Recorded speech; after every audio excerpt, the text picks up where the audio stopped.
Vi har åbnet Branchepuls, og vi skal denne her gang kigge lidt på, hvordan de her 585.157 virksomheder fordeler sig rundt omkring i vores land.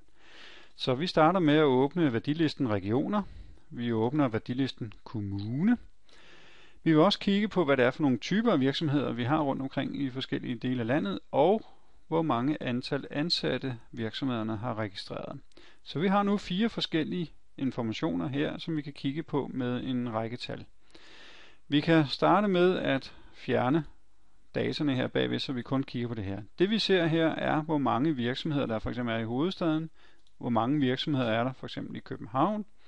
Ved at sortere på N-kolonnen har vi så mulighed for at få den mest ofte værdi frem, og i det her tilfælde svarer en værdi til en virksomhed. Vi vil prøve at kigge på virksomheder, som er mere end 100 ansatte. Så vi markerer det op over i antal ansatte og trykker på vores lille plus. Og vi kan nu se, at der ligger oppe i hjørnet her 2.183 virksomheder i Danmark, som har mere end 100 ansatte. Vi kan se, hvordan de fordeler sig på regionsplan og på de enkelte kommuner, ved simpelthen at scrolle ned igennem. Vi har også mulighed for at se, hvad det er for en firmatype eller selskabsform, og vi har mulighed for eventuelt at filtrere yderligere og sige, at vi ønsker kun at kigge på de her 2 selskabsformer, altså aktieselskaber og anpartsselskaber.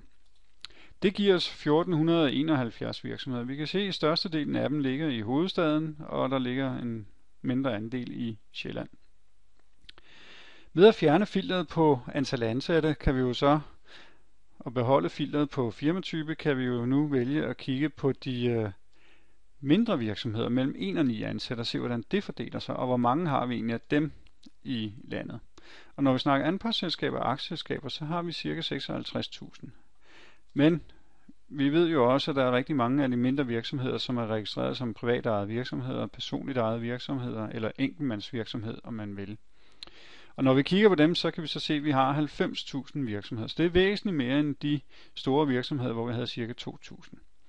Vi har så mulighed for eventuelt at kigge på en region, og vi kan prøve at grave lidt ned i Nordjylland og se, hvor mange er der i Nordjylland, og hvordan fordeler det sig. Og Aalborg ligger selvfølgelig som den med flest virksomheder. Men der ligger faktisk 72 virksomheder også i Læsø, så det kunne være sjovt at se, hvad det er for nogle virksomheder. Og når vi klikker på Læsø, kan vi nu se, at fordelingen af virksomheder i Læsø fordeler sig sådan her, så vi rent faktisk har 6 aktieselskaber i Læsø. Så hvis vi kigger på de her 6 aktieselskaber, så kunne det være interessant at se, hvad det er for nogle, og det kan vi få frem ved simpelthen bare at klikke på vores data, og nu kan vi se, hvad det er for 6 aktieselskaber, der er på Læsø. Og den ene er jo Læsø Salg, som mange af os jo nok kender som et dejligt produkt. Vi har mulighed for at nulstille vores fil, og vi kan nulstille det hele ved at trykke Reset All, og vi er tilbage og kan nu starte en helt ny søgning på kryds og tværs.